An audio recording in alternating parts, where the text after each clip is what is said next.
Anyat ser-serbito'y biyak no di nakmen kaya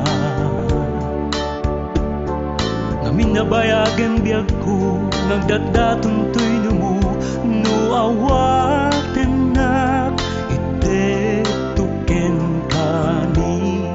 raksak awan sa baling nga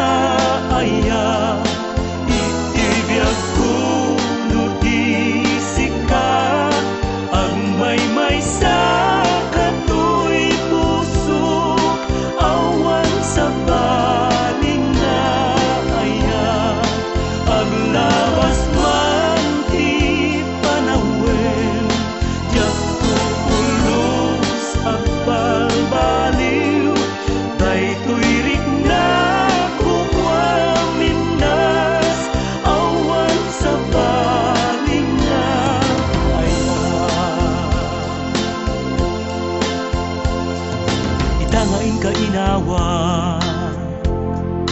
daytoy apang mate bayang nga ayaten ka napudno nagpay dumanam ay man